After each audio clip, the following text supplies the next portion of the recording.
오늘 말씀의 제목 혹시 알고 계시는 분 계세요? 오늘 말씀의 제목은 거룩이 아닌 정직함으로 라는 말씀으로 함께 나누려고 합니다. 거룩이 아닌 정직함으로. 우리 본문 말씀 창세기 3장 21절 읽고 시작하도록 하겠습니다. 여호와 하나님이 아담과 그의 아내를 위하여 가죽옷을 지어 입히시니라. 아멘. 네, 지금 저희 이제 원로 목사님께서도 창세기 말씀을 다루고 계시는데 좀 이렇게 겹치는 부분도 아마 있을 거라고 생각이 됩니다. 창세기 3장 2절에서 이제 7절 말씀을 보면요. 제가 읽겠습니다. 창세기 3장, 다시 3장으로 돌아가서 창세기 3장 2절에 이 말씀은 너무 많이 잘 알고 계시죠? 여자가 뱀에게 이르되 동산나무의 열매를 우리가 먹을 수 있으나 동산 중앙에 있는 나무의 열매는 하나님의 말씀에 너희는 먹지도 말고 만지지도 말라. 너희가 죽을까 하노라 하셨느니라. 이러면서 이제 뱀이 여자에게 유혹하는 내용이 나옵니다. 5절 말씀에 보면은 너희가 그것을 먹는 날에는 너희 눈이 밝아져서 하나님과 같이 되어 선악을 알 줄을 하나님이 아신다 하셨습니다. 6절을 보면 여자가 그 나무를 본즉 먹음직도 하고 보암직도 하고 지혜롭게 할 만큼 탐스럽기도 한 나무인지라. 여자가 그 열매를 따먹고 자기와 함께 있는 남편에게도 주매 그도 먹은지라. 이에 그들의 눈이 밝아져 자기들이 벗은 줄을 알고 무화과 나무 잎을 엮어서 치마로 삼았더라 라는 내용이 있습니다. 창세기 3장을 우리는 오랫동안 어떻게 알고 왔냐면 목사님께서도 원로 목사님께서도 금요일날 말씀하셨습니다. 하와가 이제 속았다. 하와가 유혹에 넘어갔고 아담은 그 여자의 말에 또한 속았다. 그래서 인간이 타락하게 됐다. 이것이 원죄다. 이렇게 계속 우리가 이제 들어왔던 거죠.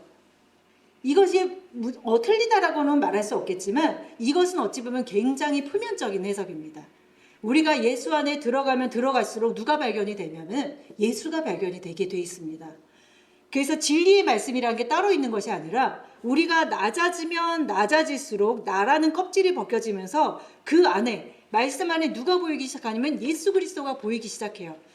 창세기부터 요한계시록까지 이 모든 말씀은 복음이고 이 모든 말씀은 예수 그리스도를 향하고 있다는 것에서 출발하셔야 됩니다.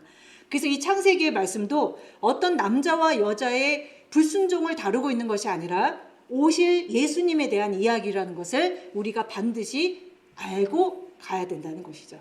그래서 첫 단추를 지금 이제 첫 새해인데 첫 단추를 잘 맺으셔야지 끝에까지 잘 되는 것처럼 우리가 여태까지 들어왔던 말씀이지만 다시 한번 목사님도 말씀하시지만 저 또한 다시 한번 이 부분을 좀 언급해야 되는 부분들이 있어서 이 말씀을 들고 나왔습니다.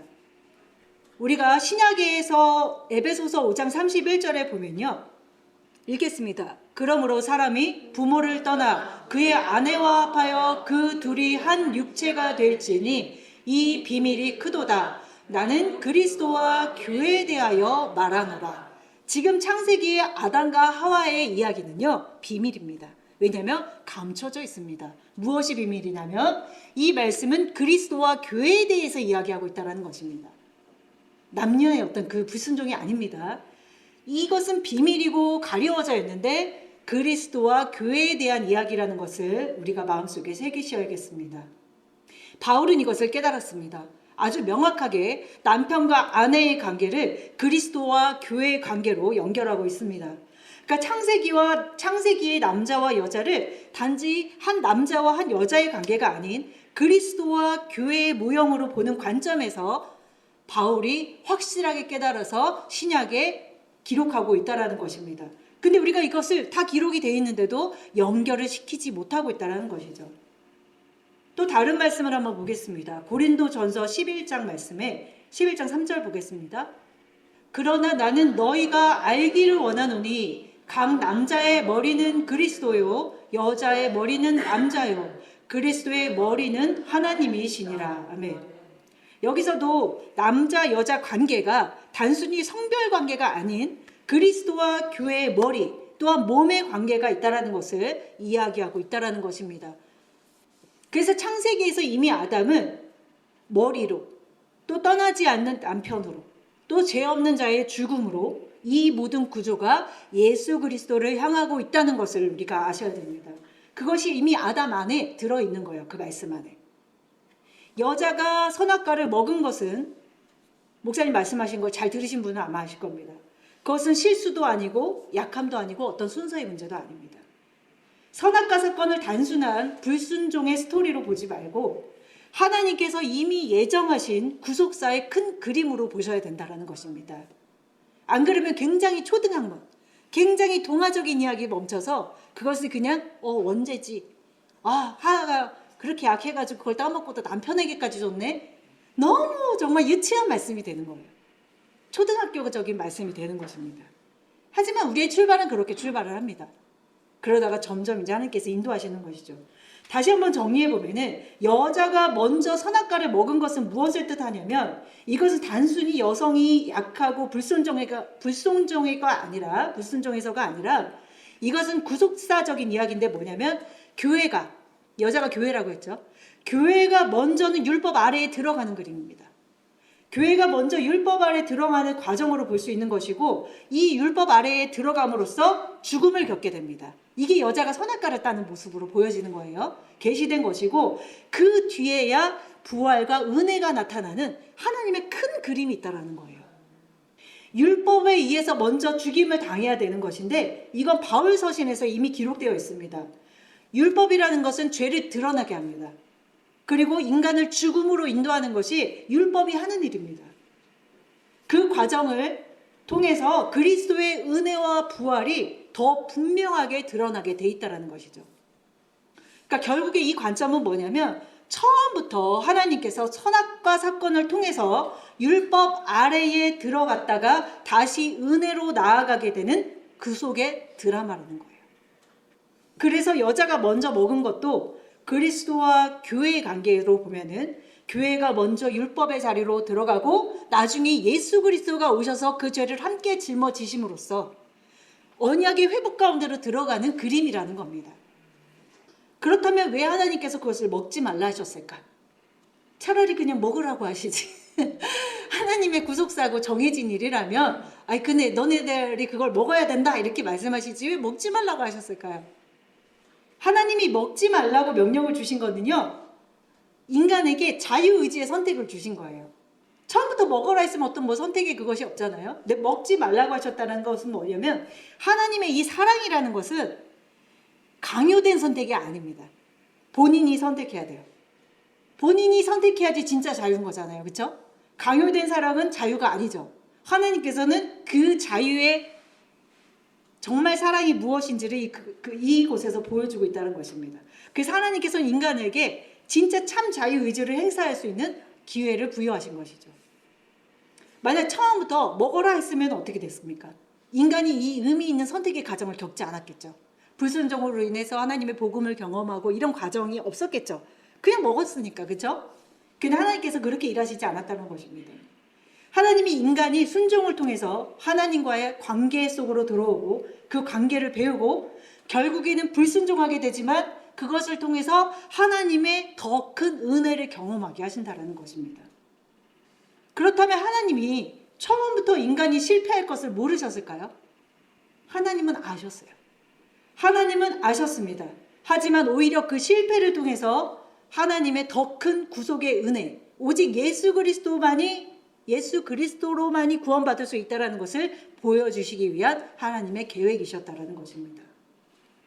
근데 이 말씀에 보면은 그도 먹은지라라고 있죠. 그 하와가 아담에게 남편에게 줘서 남편도 먹게 되는, 여기 있네요. 6절에 보면은 끝에쯤에 보면 그 열매를 따 먹고서 자기와 함께 있는 남편에게도 주매 그도 먹었다라고 되어 있습니다. 우리 이거 어떻게 아셨어요? 그 하와가 이제 예쁜 이제 여자의 모습으로 해서 당신도 먹어, 날 사랑하지 않는 거야 뭐 이러면서 만화책에 보면 그렇게 나와요. 날 사랑하지 않는 거야 막 이때 아담이 내가 왜 안 사랑하겠어 하면서 같이 먹어요. 그런 장면이 아닙니다. 그런 장면이 너무 이제 이야기로서는 재밌지만 그런 장면이 아닙니다. 여기서 뭐냐면 의식적으로 동일한 교회가 먼저 율법 아래 들어간 그 자리에 예수 그리스도가 죄 없는 자로 오셔서 그 짐을 같이 짊어지는 그림이라는 것입니다. 그리스도가 하신 일의 구조가 뭐냐면 교회가 죄를 짓습니다. 교회가 먼저 율법 아래 들어갑니다. 그런데 그리스도는 그것을 심판하시지 않고 같은 자리, 죄인의 자리로 내려오십니다. 그 말씀이 빌립보서에 나와 있죠. 자기를 비워 종의 형체를 가져 사람들과 같이 되었고, 예수 그리스도는 저 먼 곳 신의 자리에 앉아서 이렇게 지켜보시는 하나님이 아니라 이 땅에 직접 내려오셔서 그 교회의 자리, 죄악의 자리, 가장 불순종의 자리로 내려오셨다는 겁니다. 그래서 함께 거기에 참여하는 모습이죠. 그래서 창세기 3장은 어떤 타락의 끝을 이야기하는 것이 아닙니다. 다시 정리해드리면 여자는 교회, 아담은 그리스도, 함께 먹었다는 것은 연합을 이야기하는 것이고요. 함께 눈이 밝아졌다는 것은 함께 죽었다는 것을 뜻합니다. 그리고 가죽옷이 의미하는 것은 대속의 시작을 이야기한다는 것이죠. 이게 창세기의 가장 큰 구속의 그림이에요. 그러니까 예수님이 갑자기 등장하셔서 신약에 활동하는 것이 아니라 예수님은 창세 이전에 이미 계획되신 분이신 거예요. 이미 창세기로부터 계속. 그래서 아담 안에 이미 예고되어 있는 모습이신 것이죠. 창세기 2장 3장을 우리가 다시 한번 정립하면 인간이 어떻게 망해가는가에 대한 이야기가 아닙니다. 싹 지우세요. 인간이 어떻게 불순종해서 어떻게 원죄가 우리 가운데 오셨는가가 아니고요. 어떻게 원죄가 우리를 지배하게 되는가 이야기 아니고요. 그리스도께서 교회를 어떻게 끝까지 지키시는가에 대한 그림이에요. 어떻게 버리지 않고 끝까지 함께 하시는가에 대한 그림이라는 것입니다. 이제 본문으로 다시 돌아가겠습니다. 이 개념을 가지고 이제 창세기 앞으로 다시 돌아갑니다. 그럼 하나님이 이 선악과 하나 먹은 것으로 인류 전체를 저주하셨을까요? 그거 하나 먹은 것 때문에? 그렇게 그것을 하나의 과일, 하나의 선악과로 보시면 그렇게 보일 수밖에 없지만 그들이 먹은 것은 하나의 단순한 열매가 아니라 선악을 판단하겠다라는 기준이었어요. 그걸 먹은 거예요. 즉 뭐냐? 내가 재판관이 되겠다. 내가 선과 악을 판단하겠다. 이것을 먹은 거예요. 열매 그냥 보여지는 열매를 먹은 걸로 끝나는 게 아니라 그것이 말하는 것은 보암직하고 먹음직하고 지혜롭게 할 만큼 탐스럽기도 한 그 나무 열매가 뜻하는 바는 바로 그 기준을 내가 택하겠다라는 것입니다. 선과 악을 내가 판단하겠다. 선과 악을 판단할 수 있는 것은 오직 의로우신 재판장이신 하나님만 하시는 건데 그 자리를 인간이 먹은 거예요. 이 나무 열매가 말하는 것은 뭐냐면 육신에게는 완벽한 종교적인 체계였습니다. 보암직하다라는 것은 윤리적으로 옳아 보입니다. 그리고 먹음직하다라는 것은 실천할 수 있는 이야기들이고 지혜롭게 할 만큼 탐스럽다는 것은 나를 더 나은 사람으로 만들어줄 수 있는 열매다. 인간의 눈으로 보기 시작하는 겁니다. 이것이 의미하는 바는 바로 율법입니다. 율법. 선악과는 율법이에요. 이 그림을 꼭 갖고 계셔야 돼요. 선악과는 하나의 단순한 열매를 이야기하는 것이 아니라 정확히 선악과는 율법을 이야기하고 있습니다. 율법이 하는 바가 뭡니까? 이거 하지 마라, 저거 하지 마라, 이거 하면 죄야, 저거 하면 죄야. 선과 악을 사람의 재판관의 자리에 서서 기다, 아니다, 아니다, 기다를 판단하는 자리인 것이죠. 율법은 지금 선악과의 이야기처럼 보암직하고 지혜롭기도 할 만큼 탐스럽기도 한 나무 열매였습니다. 오히려 굉장히 선해 보입니다. 왜? 이걸 지키면 지킬수록 어때요? 내가 더 의로워지는 것 같아요. 그게 바로 선악과예요. 그래서 하나님보다 율법을 더 신뢰하게 되고 사람이 재판관 자리에 앉아서 더욱더 의롭게 되는 자리가 바로 그 선악과라는 것이죠. 율법. 그의 눈이 밝아져 자기들이 벗은 것을 알게 되었다라고 나와 있습니다. 3장 7절에 이에 그들의 눈이 밝아져 자기들이 벗은 줄을 알고 무화과 나무 잎을 엮어서 치마로 삼았더라. 자, 여기서 중요한 질문이 있습니다. 자, 눈이 밝아졌습니다. 눈이 밝아지면 좋은 거 아니겠습니까? 그렇죠? 눈이 밝아져도 얼마나 좋아요. 그렇죠? 근데 여기서 말하는 눈에 밝아졌다는 것은 뭐냐면 생명의 눈이 떠졌다라는 것이 아니라 정죄의 눈이 밝아졌다라는 것입니다.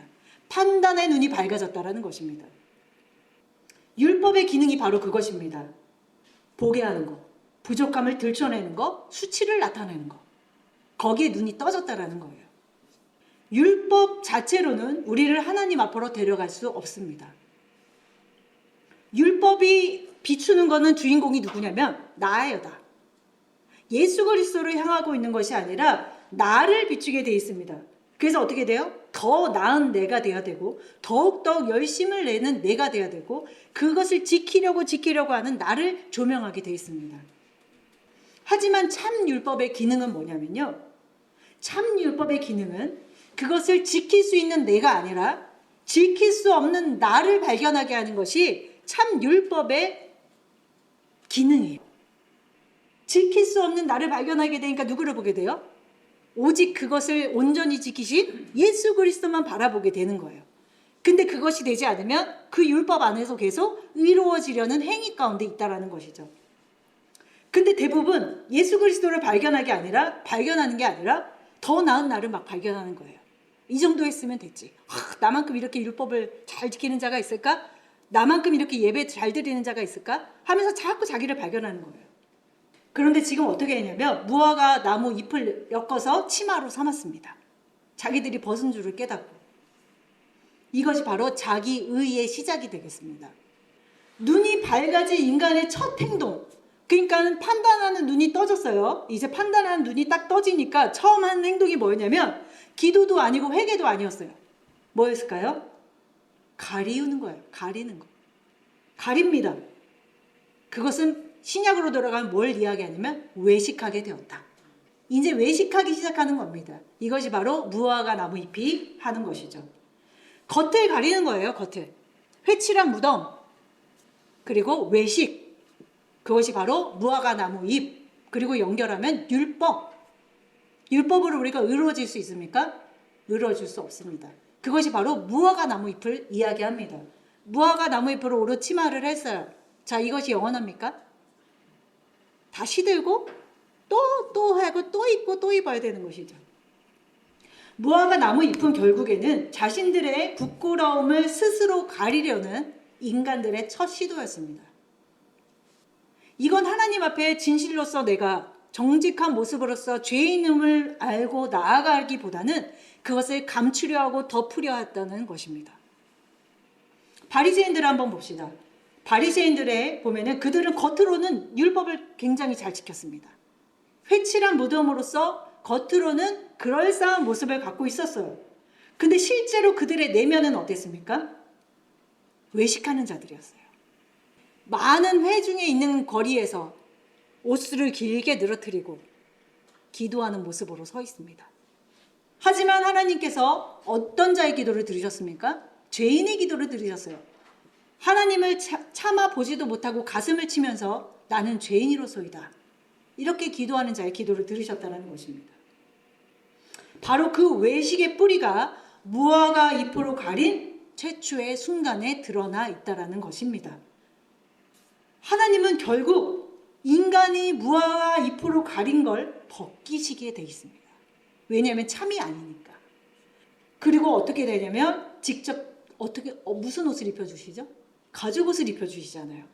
무화과 나무 잎으로 가린 것을 벗겨내시고 가죽옷을 지어 입히시는데 이것은 인간이 이제 깨닫게 되는 것입니다. 인간의 의로움이라는 것은 불완전하고 영원하지 않다는 것을 알게 하셔서 결국 하나님이 은혜로 덧입히시는 그림이 가죽옷으로 입히시는 그림이 되는 것이죠.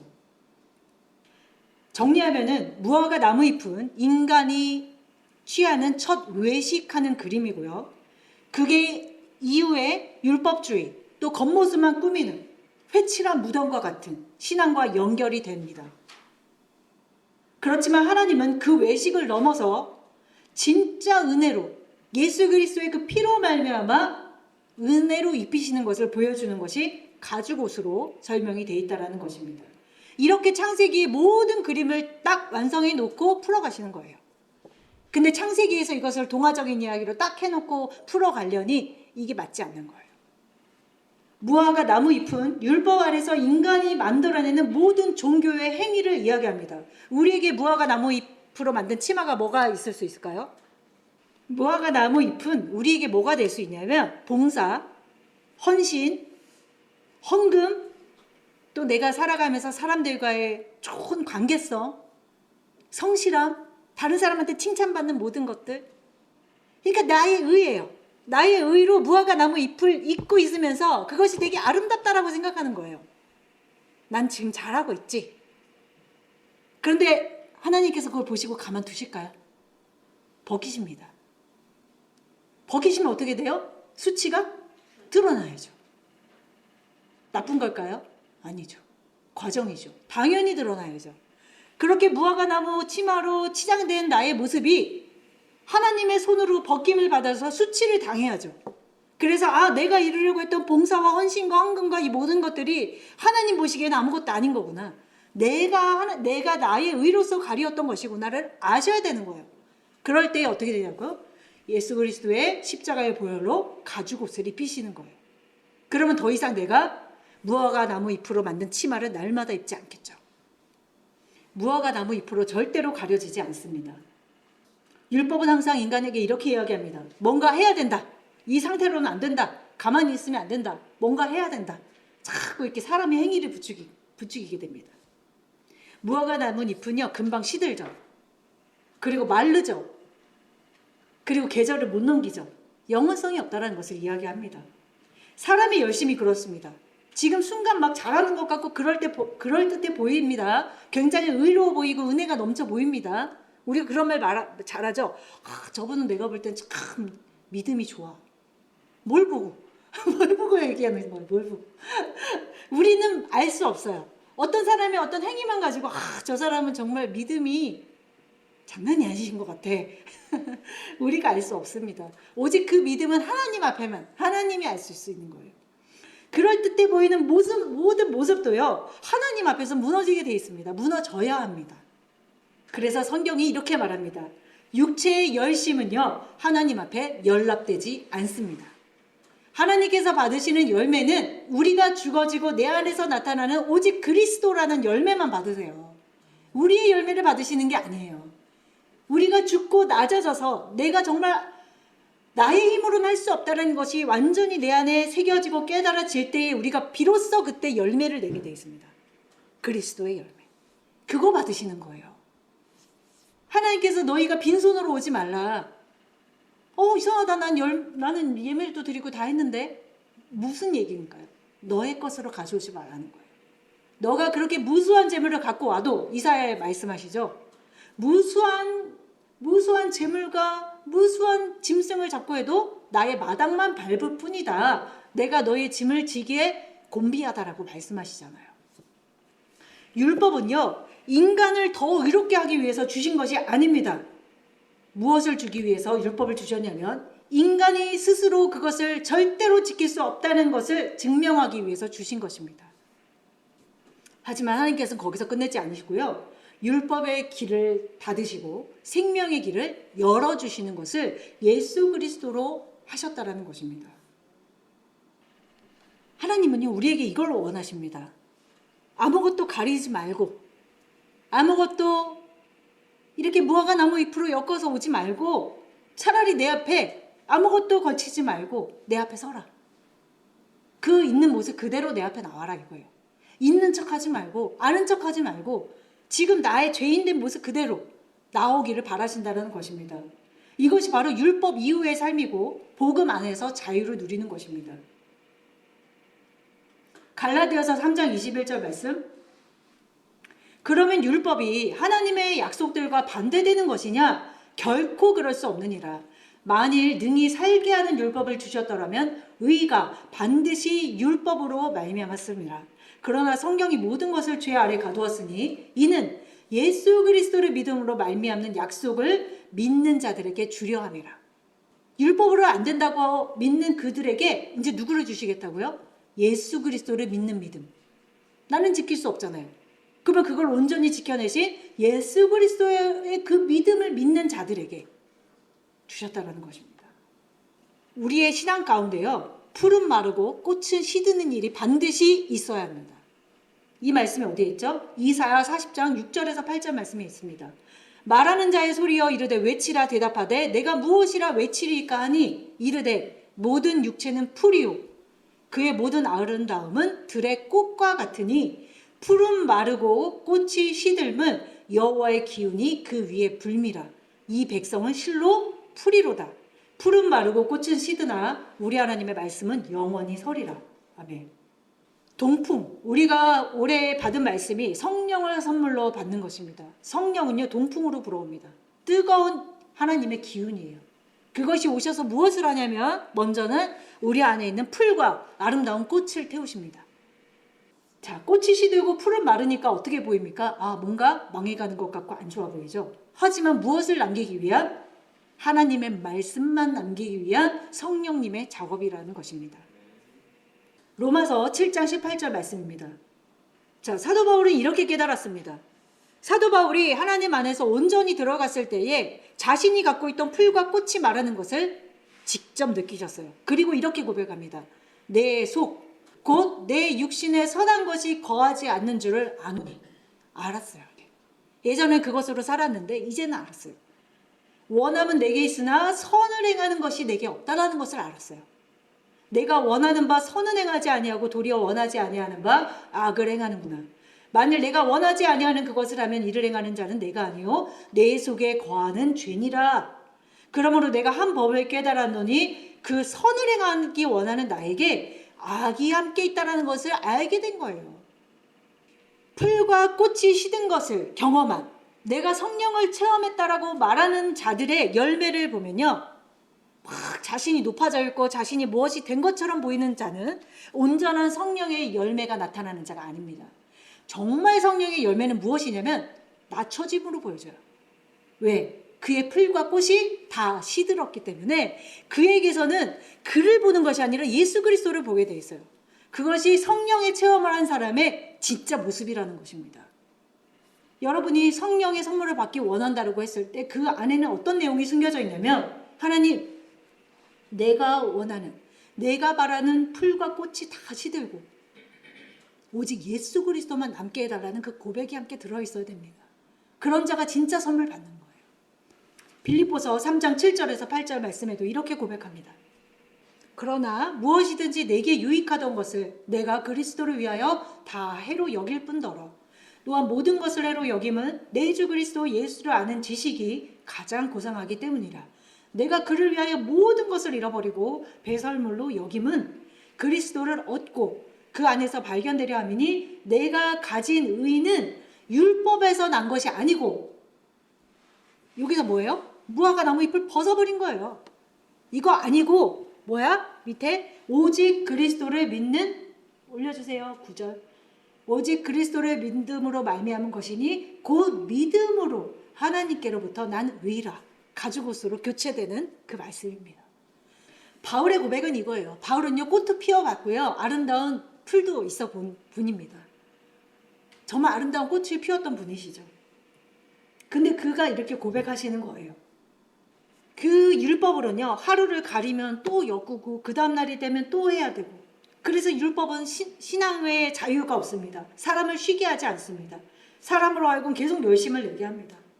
그렇지만 하나님께서는 사람의 열심을 받지 않으십니다. 로마서 8장 3절에 보면은, 로마서 8장 3절, 율법이 육신으로 말미암아 연약하여 할 수 없는 그것을 하나님은 하시나니 곧 죄로 말미암아 자기 아들을 죄 있는 육신의 모양으로 보내어 육신의 죄를 정하사 육신을 따르지 아니하고 그 영을 따라 행하는 우리에게, 육신을 따르지 않고 그 영을 따라 행하는 우리에게 율법의 요구가 이루어지게 하심이니라.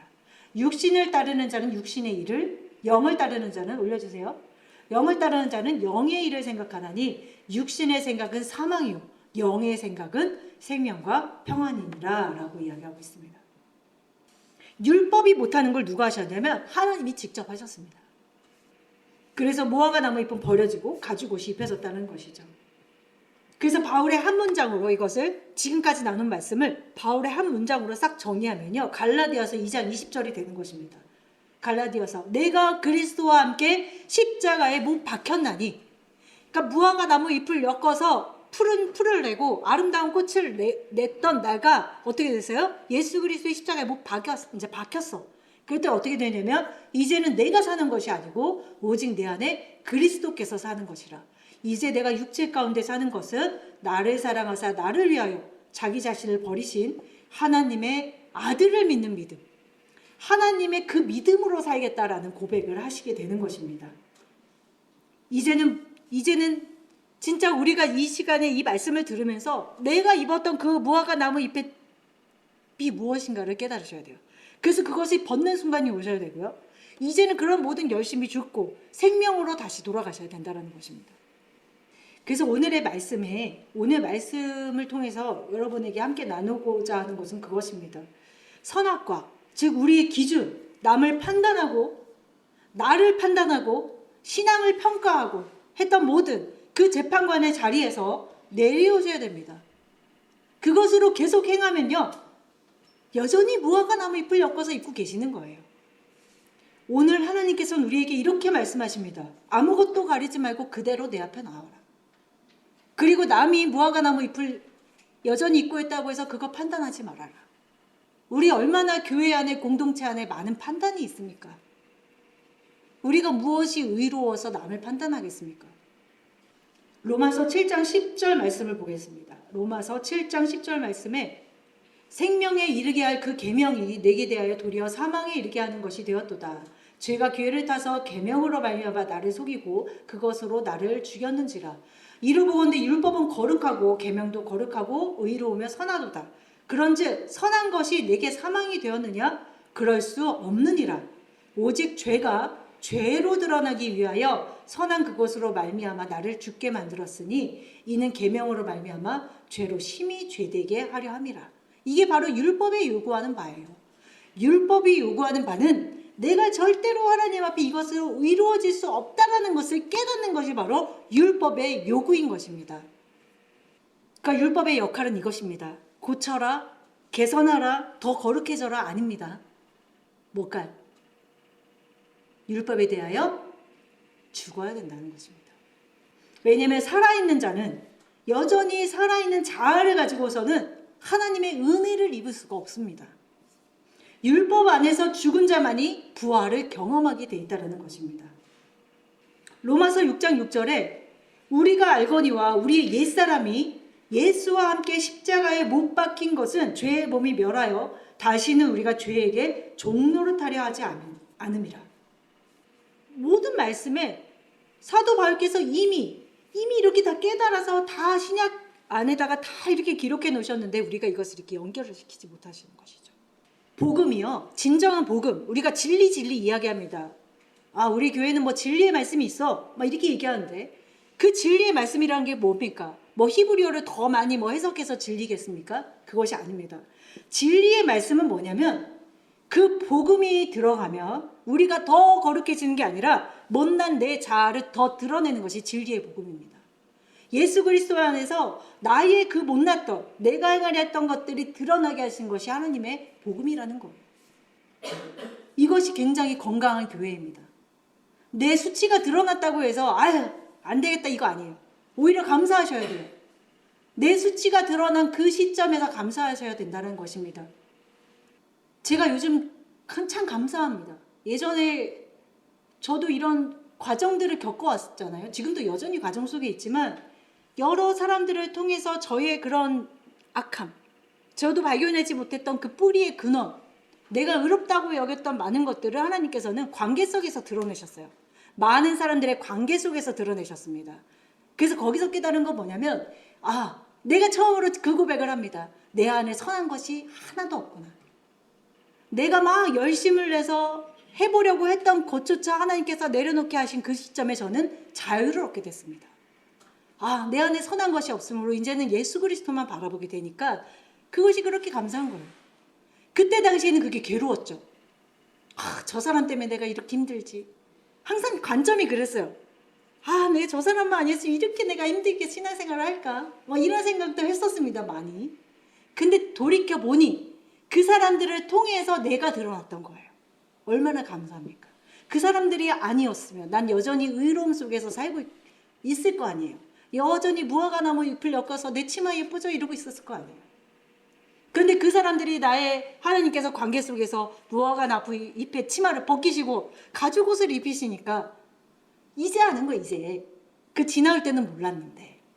그래서 우리가 여러분들이 이 교회 안에 들어오셔서 여러 관계 속에서 날마다 좋은 일만 있는 게 아니라 서로 간의 수치가 드러날 수 있습니다. 그때 낭망하지 마시고 감사하세요. 내 안에 있는 수치가 드러나는 것은 굉장히 감사한 일입니다. 왜? 빛으로 드러난 것은 하나님께서 어떻게 하신다고 하셨어요? 빛으로 말미암아 하나님께서 그것을 사하시잖아요. 그게 회개예요. 수치가 드러남이 회개입니다. 무화과 나무 잎을 벗게 되면 그동안 숨겨졌던 나의 민낯이 드러나게 돼 있습니다. 잔잔했던 것이 풍랑이 일어납니다. 왜? 드러나야 되니까. 조금 이제 정리하겠습니다. 복음이 들어오면요, 참 복음이 들어오게 되면 가려졌던 것이 드러나게 돼 있고요, 참아왔던 것이 올라오게 돼 있습니다. 이거 다 겪은 거 얘기하는 거예요. 부족하지만 제가 겪은 거 이야기합니다. 그리고 감춰왔던 자아가 빛 가운데 드러나게 됩니다. 그건 처음에 숨고 싶어요. 아담과 하와처럼요, 숨고 싶습니다. 가리고 싶습니다. 교회 나가기 싫어요. 근데 제가 교회 안 나오면 안 되잖아요. 그래서 하나님께서 저를 여기서 침을 놓으셔갖고 저는 일반 성도처럼 에이 오늘 교회 안 갈래 하고 할 수가 없었고 꾸역꾸역 나와야 됐었어요. 그것도 은혜인 거예요. 그리고 거룩해 보였던 모든 것이 사실은 잘 관리됐던 내 모습이고 무화과 나무 잎이었다는 것입니다. 그래서 지금 여러분들이 보시기에 내 잎이 마르는 것 같고 아름다운 꽃이 시드는 것처럼 보이고 그렇게 보이는 것이 당연한 것이 그것은 감사할 일입니다. 성경이 정확하게 이야기하고 있잖아요. 풀은 마르고 꽃은 시들어야 된다고. 그러면 어떻게 된다고요? 하나님의 말씀만 영영이 서게 될 것이다. 지금 우리 교회가 그 과정을 겪고 있다고 저는 생각합니다. 얼마나 건강한 교회입니까? 그래서 우리가 이 새해를 맞이해서 우리가 이 공동체 안에서 왜 저 사람이 저럴까? 나도 저럴 수 있겠구나라고 받아들이시고 내 모습이겠구나라고 받아들이시고 하나님 안에서 이 수치가 드러남을 감사하게 여기시고 그래서 우리는 오늘 제목처럼 더 거룩해지는 것이 아니라 더 정직해지는 것입니다. 어떻게 하면 하나님 앞에 정직해질 수 있겠습니까? 민낯 그대로 나오시면 정직해지는 거예요. 하나님, 저는 저를 사랑할 수 없습니다. 하나님, 화가 납니다. 내 안에 선한 것이 없습니다. 저는 이것을 용서할 수 없습니다. 이렇게 하나님 앞에 있는 모습 그대로 나아가는 것이 정직한 거예요. 그래서 하나님은 우리가 더 거룩해지는 것을 바라는 것이 아니라 더 정직한 모습으로 나아오기를 원하신다는 것입니다. 그래서 우리 시간에 정말 기도하기를 원합니다. 마지막으로 이 말씀 속에 이런 구절이 있습니다. 창세기에 보면은 벌거벗었으나 부끄럽지 아니하더라. 전 이 말씀이 복음으로 왔을 때 굉장히 기뻤습니다. 이 말씀이 깨달아진 순간. 벌거벗었는데 부끄럽지 아니한 상태는 무엇일까요? 이게 바로 복음이에요. 벌거벗었는데 내 수치가 다 드러났습니다. 내 수치가 다 드러났어요. 그런데 부끄럽지가 않은 거예요. 예수 그리스도 안에서 이것은 더 이상 부끄러움이 아닌 거예요. 하나님의 말씀이 역사하시는 교회에서는요, 부끄러운 거 없습니다. 있는 모습 그대로, 정직한 모습 그대로 서로 나아오세요. 그리고 서로 벌거벗었다고 판단하지 마시고 그것이 바로 건강한 교회의 모습이고 벌거벗었지만 부끄럽지 아니한 교회가 되는 것입니다. 숨기고 감추고 우리가 바깥에서도 그렇게 생활합니다. 더 나은 내가 돼 보여야 되고 근데 교회 안에서도 그러시겠어요? 교회 안에서는요, 하나님께서 있는 모습 그대로 나오라고 하시는 거예요. 내가 병이 있으면 병이 있는 모습 그대로, 아프면 아픈 모습 그대로 포장하지 마시고. 교회는 그런 곳이에요. 벌거벗고 나오는 것이 교회이고 그곳에서 부끄러워하지 아니할 수 있는 교회가 건강한 교회인 것입니다. 주 안에서는 정죄도 판단도 비교도 없습니다. 로마서 8장 1절 읽고 마치겠습니다. 다 같이 한번 읽겠습니다. 그러므로 이제 그리스도 예수 안에 있는 자에게는 결코 정죄함이 없나니 이는 그리스도 안에 있는 생명의 성령이 법이 죄와 사망의 법에서 너를 해방하였음이라. 아멘. 네, 오늘 이 말씀 붙들고 우리 함께 기도하도록 하겠습니다.